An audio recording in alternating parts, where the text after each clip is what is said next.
artistes.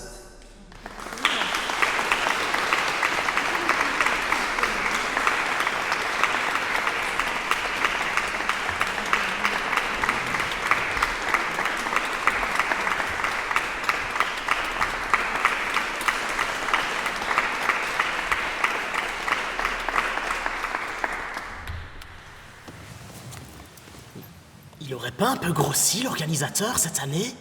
Marius, tu trouves? C'est sa nouvelle coupe de cheveux? Bah, je ne sais pas, j'ai l'impression qu'elle n'a pas beaucoup changé depuis la fois passée, il y a 2 ans, non? Il a dit par quoi on commençait?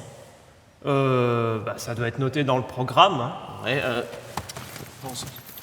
où est-ce que je l'ai mis? C'est toi qui l'avais? Alors, tu me l'as donné et puis je te l'ai rendu. Oui, je l'ai lu et ensuite je te l'ai rendu. Ah Tu non. perds toujours tout aussi. Excusez-moi, mais je pense que vous êtes assis dessus. Ah, bien vu. Et vous avez votre pied sur ma veste. Oh, pardon, désolé. Et votre chaise est sur ma chaussure. Excusez-moi. Merci. Ah, on commence par du Beethoven. Alors, nanana, tour des villages, vous souhaite la bienvenue, gna gna gna, éteindre votre portable, gna gna gna, spectacle extraordinaire, gna gna gna, ne pas mélanger le blanc avec les couleurs, gna gna gna, livrer en moins de 30 minutes, gna gna gna. Ah oui, Beethoven. Enfin, moi, je ne sais rien lire, hein, comme ça ne va pas. Excusez-moi, mais vous pourriez faire preuve d'un peu plus de sérieux. Ben, ça tombe bien, parce qu'on va commencer par le quatuor Serioso. Ça tombe bien. Ils ne sont que 4. Souvent dans un quatuor. Et pourquoi Serioso? Sans doute que Grosso Rigolado était déjà pris. Hein. Probable. Non. Beethoven a choisi ce nom parce que la pièce a été écrite dans un contexte très sérieux, d'un point de vue politique et personnel. Et puis, c'est aussi l'indication qui figure au début du 3e mouvement. Oui, mais enfin, il ne joue que le 1er et le 4e mouvement, donc il ne joue pas le 3e mouvement. Il y a sans doute eu des coupes budgétaires. Ah, c'est comme la coupe de cheveux de... Chut, ils vont commencer.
Thank you.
Heureusement que la fin éclaire un petit peu, enfin c'est plus gai quoi, parce que le début... Bon, j'ai bien aimé le début, perso. Ces mouvements sont empreints de tristesse et de mélancolie. Ce n'est pas donné à tout le monde de les apprécier. Merci.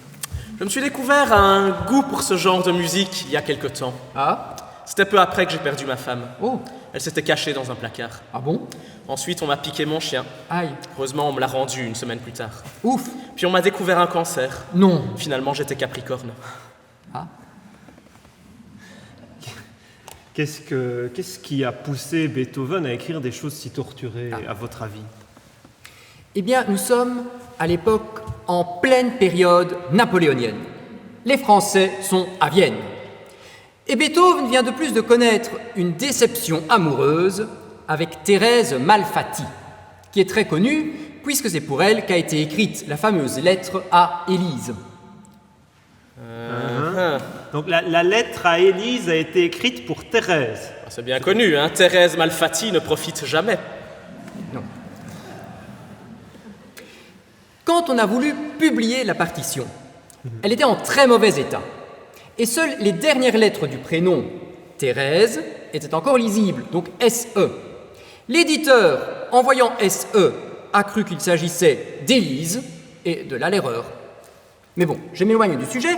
Déçu dans son amour, Beethoven a des idées noires. Il pense à la mort, au suicide, à mettre fin à ses jours, à Oui, sortir- on a compris l'idée, oui. Et donc tout cela explique le ton sombre dans son œuvre à ce moment-là. Après, en même temps, le début du 19e siècle, c'est un peu l'époque où tous les artistes parlent de leur malheur en amour. Hein. Prenez Goethe, qui a écrit Les souffrances du jeune Werther, où le jeune Werther est victime d'une déception amoureuse, mais tellement forte qu'elle le pousse à se suicider. Cette histoire a eu tellement de succès qu'elle a entraîné une vague de suicides dans toute l'Europe.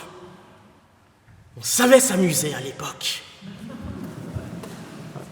Je ne sais pas vous, mais je trouve quand même que la formation possède pas mal de qualités pour montrer ce genre d'émotion, avec un violoncelle et 3 violons comme ça. Non, ce n'est pas un violon celui-là. Lequel? Là-bas, numéro 3, c'est un numéro alto. 3. Ah, et c'est quoi la différence entre un alto et un violon alors? Bon, alors, pour faire simple, l'alto est un peu plus grand et donc plus grave. Plus les cordes sont longues, plus le son est grave. On m'a toujours dit que si c'était pas long, c'était pas grave, moi.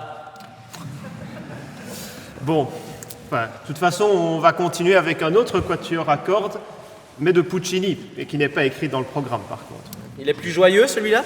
Oh, il s'intitule Chrysanthemi. Chrysanthème. Ah, ça, c'est le bouquet. Non. Il a été écrit à la mémoire d'Amédéo de Savoie, duc d'Ost, qui est décédé peu de temps avant son écriture. Ah, il a dû tomber sur un host. Mortel. Vous ne croyez pas si bien dire.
Oh, que c'est triste. On est quand même loin de Madame Butterfly, de Tosca, enfin, tous ces grands opéras de Puccini. Hein. De Puccini, un Puccino? Nous sommes toujours dans la musique romantique, même si le temps a passé. Avec Beethoven, nous étions vers 1810. Ici, nous sommes vers 1890. Puccini meurt en 1924. À Bruxelles, oui. Oui. Voir Bruxelles et mourir. Non, mais bon. Nous sommes bien toujours ici dans le même courant romantique. Oui. D'ailleurs, Beethoven est un peu un des précurseurs du courant romantique, vu qu'il a d'abord composé dans le courant précédent, le courant classique, celui de Mozart, de Haydn. Il me semble d'ailleurs qu'on a déjà vu Beethoven et Mozart autour des villages il y a quelques années, mais non, ça ne vous dit rien, bizarre. Mais ici, Beethoven et Puccini diffèrent fortement sur le genre de pièces qu'ils ont écrites. C'est vrai. Puisque Beethoven, c'est davantage une musique orchestrale, comme des symphonies, des concertos, On ne dit pas des concertis. des quatuors. Puccini, par contre, c'est l'opéra et le faste qui va avec. Enfin, l'opéra, c'était surtout l'occasion pour les riches d'aller se montrer, hein, d'où le faste. Parce que pour ce qui est des intrigues, c'était rarement des perles. De là à dire que les bourgeois, c'est comme les cochons, Sans vouloir tirer des conclusions sur la bourgeoisie du XIXe siècle, il est clair qu'elle a joué une influence sur la musique. Après les révolutions, après Napoléon, les classes aisées sont en quête de stabilité. Et cela s'est reflété dans la musique. Dès Schubert, il y a aussi la musique de salon, qui est donc une musique plus légère, à jouer en petits groupes, et puis bien sûr la musique à danser. comme les valses de Strauss. Oui, par exemple. Enfin, tout ça, c'est Schubert et Berchoux. Hein. Enfin, les valses ne s'arrêtent pas à Strauss, il y en a dans tous les instruments, et même des plus exotiques, comme la guitare par exemple. Enfin, la guitare, c'est plus récent, ça, comme instrument. Pas vraiment, la guitare, c'est un instrument qui est arrivé en Europe occidentale au Moyen-Âge, par les Arabes. Oui, les Arabes étaient en Espagne à l'époque. Ce n'est vraiment qu'à la fin du Moyen-Âge qu'ils ont été chassés d'Espagne, chassés du royaume de Grenade, qui était la dernière terre d'Espagne entre leurs mains. Enfin, la guitare fait quand même des sonorités qui sonnent très espagnoles. Oui, parce que c'est notamment en Espagne que Francisco Tárrega a fait évoluer la guitare. Au départ, la guitare, c'est un instrument qui est considéré comme populaire, mais dans le mauvais sens du terme. Donc, les compositeurs classiques ne voyaient pas utiliser dans des pièces un peu importantes. Et Tárrega est le premier à utiliser la guitare dans un répertoire très intimiste, avec lequel le son de la guitare va très bien, vu que c'est très doux, très coloré. Et donc, Tárrega a comme ça créé la guitare classique.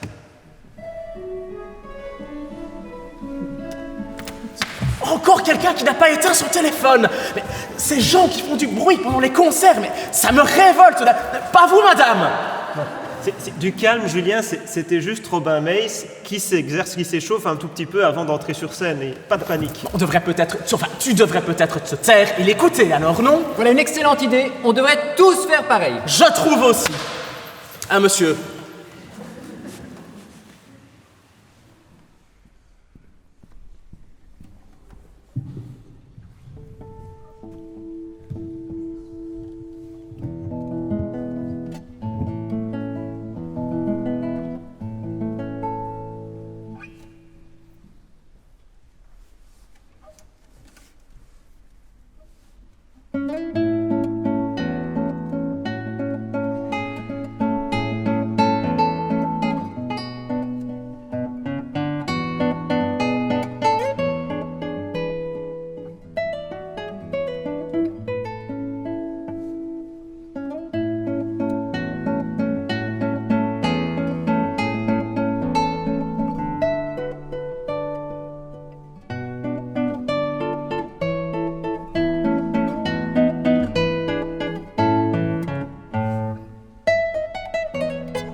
Là, on a vraiment eu deux pièces avec des atmosphères bien différentes de Tárrega. C'est dans le programme. Une valse et un carpaccio. Mais pas un carpaccio, un capriccio. Ça veut dire un caprice en espagnol.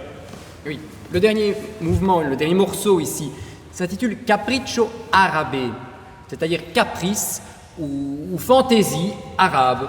Il peut évoquer les paysages désertiques avec les chameaux, les dunes, les oasis. Les morts de soif, les vautours, les charognards. La suite n'est guère mieux. C'est l'Amérique, avec le génocide des Indiens, le Vietnam, le Watergate, le McBacon triple cheese, C'est quoi la suite? Dvorak. Dvorak. Ah non, non, non. Dans le programme, il y a marqué Dvorak.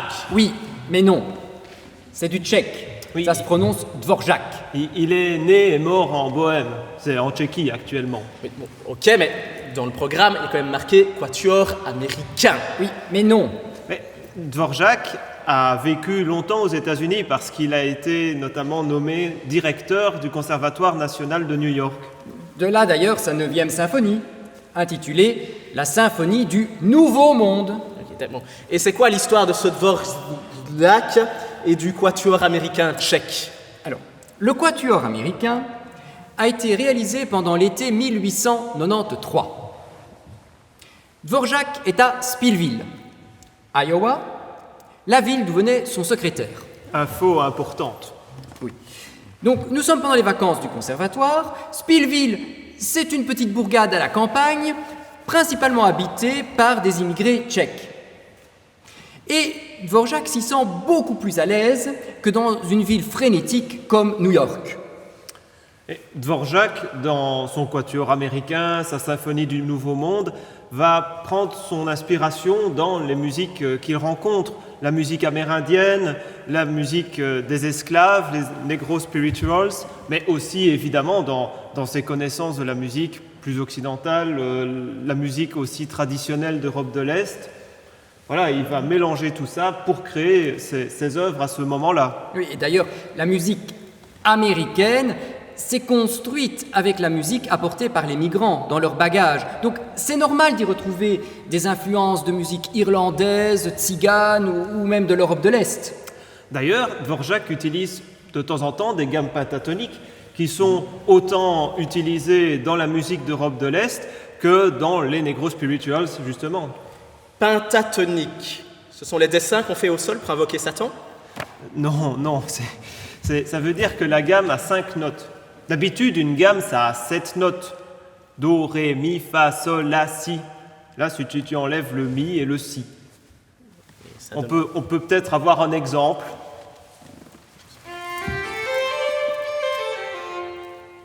Voilà. Et d'ailleurs, ici, le premier mouvement commence par un thème entièrement pentatonique, donc à partir de 5 notes.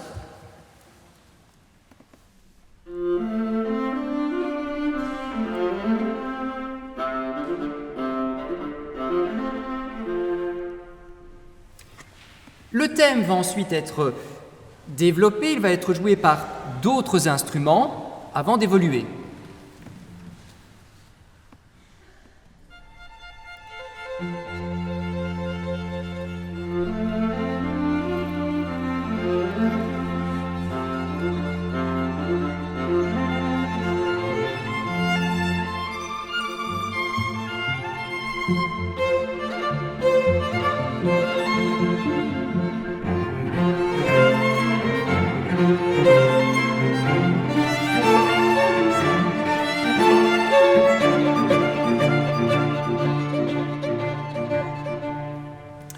En dehors de ce premier thème, il y a un deuxième thème principal dans le premier mouvement, mais où la mélodie est un petit peu plus, je veux dire, lente au niveau des valeurs de notes et plus ornementée, avec plus de fioritures.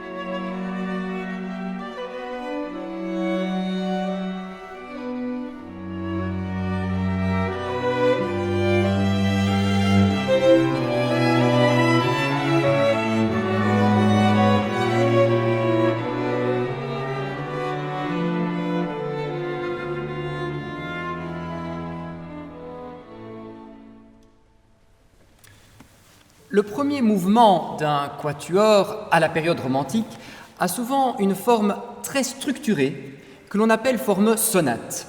Alors, en gros, on commence par exposer les deux thèmes. Ensuite, le compositeur va jouer avec, il va les faire évoluer, il va les décliner, il va les altérer, et puis il va revenir au premier thème.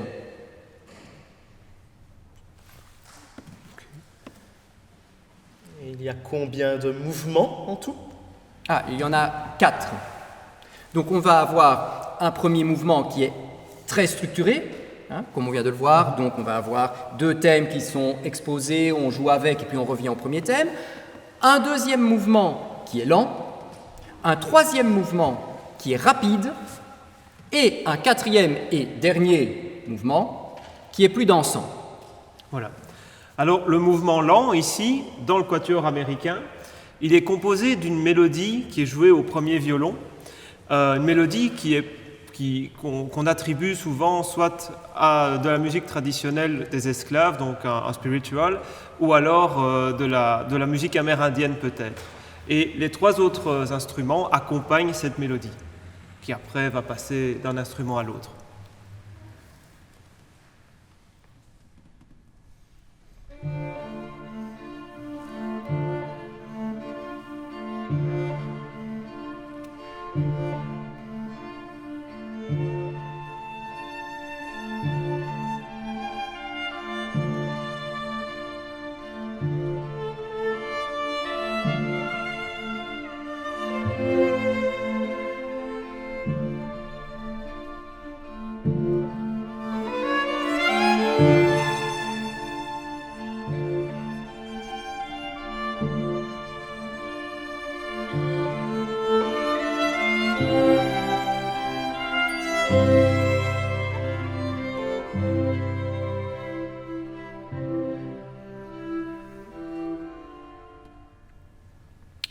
Le troisième mouvement, le mouvement rapide, est constitué de deux thèmes qui sont alternés. Je vais les appeler A et B. Alors, la forme donc, du troisième mouvement, ce sera A, B, A, B, A. Et le thème A, c'est un thème très vif, très sautillant, avec beaucoup de contretemps.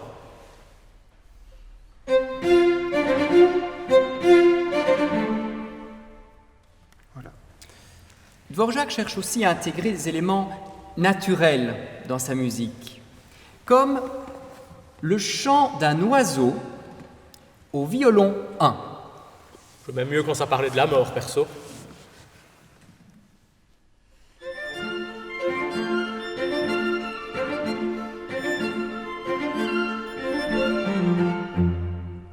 Le deuxième thème, le thème B de ce troisième mouvement, c'est une variation du premier thème, mais en mineur, c'est-à-dire un peu plus triste et avec des notes plus longues, un tempo plus lent. Enfin, Les valeurs de notes sont plus lentes.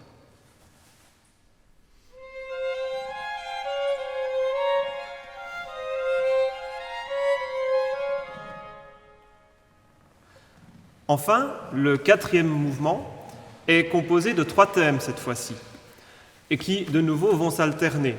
Donc, on aura un thème principal, le thème A, qui va être en opposition avec les 2 autres thèmes. Donc on a A, B, A, C, A, B, A. Tout est symétrique. Le premier thème, c'est de nouveau un thème assez joyeux, assez dansant. On peut l'associer un peu au folklore du centre des États-Unis. Et cette musique traditionnelle se perpétue encore actuellement, c'est la musique country. Donc on peut écouter un extrait.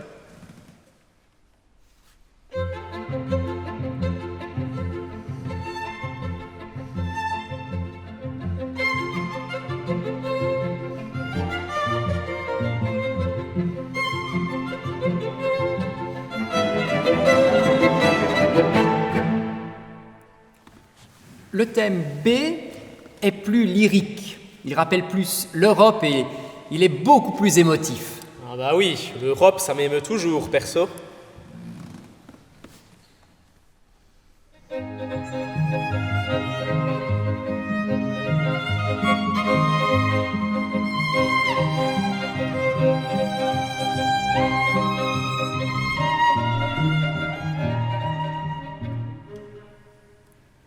Et enfin, le thème C, c'est un thème qui rappelle un peu la musique religieuse, un choral que Dvorak aurait pu improviser sur l'orgue de Spilleville. D'où venait son secrétaire. Voilà.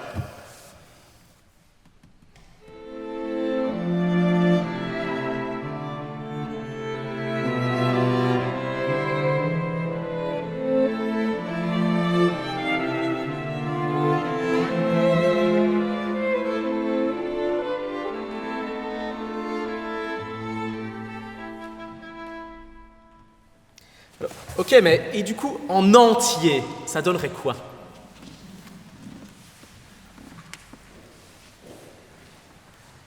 Je pense qu'ils doivent rebobiner d'abord. La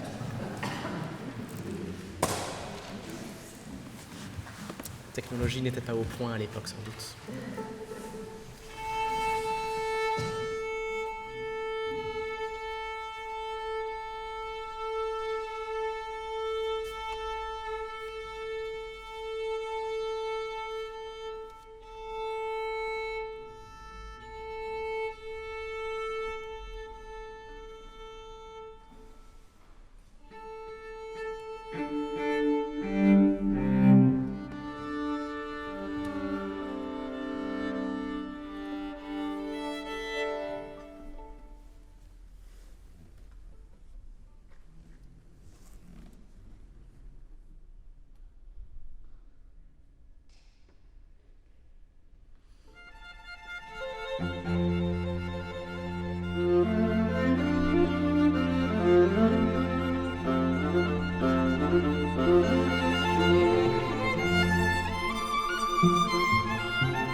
C'est sympa, hein?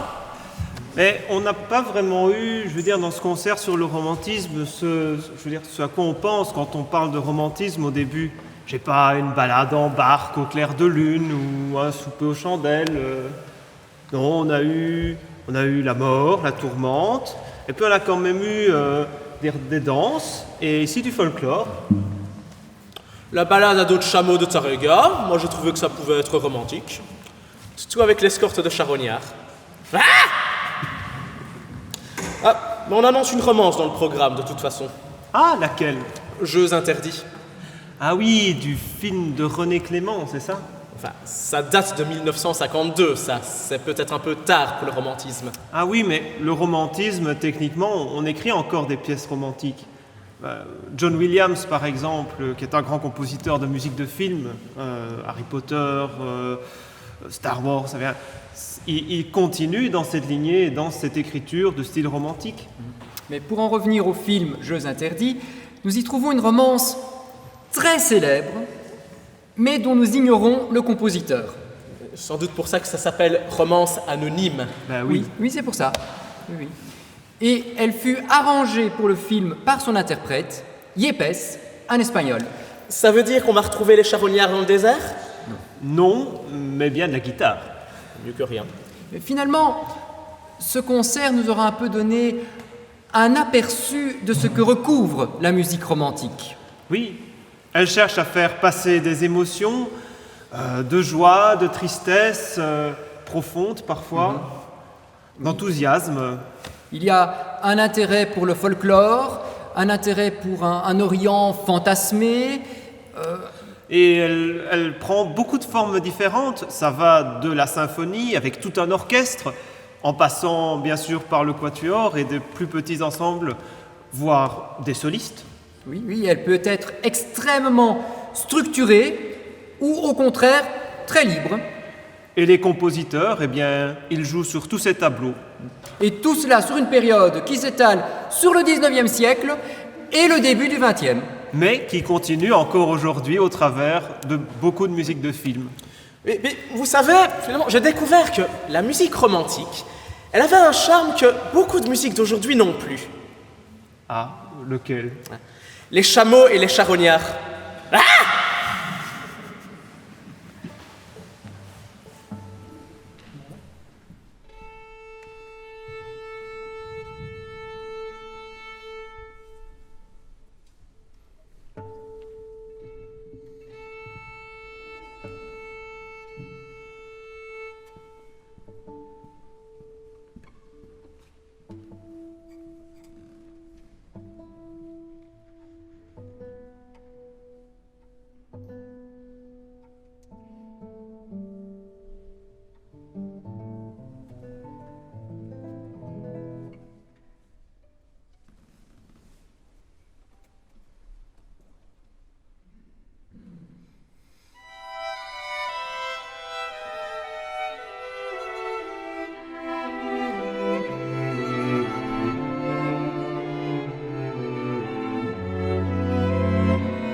Salut.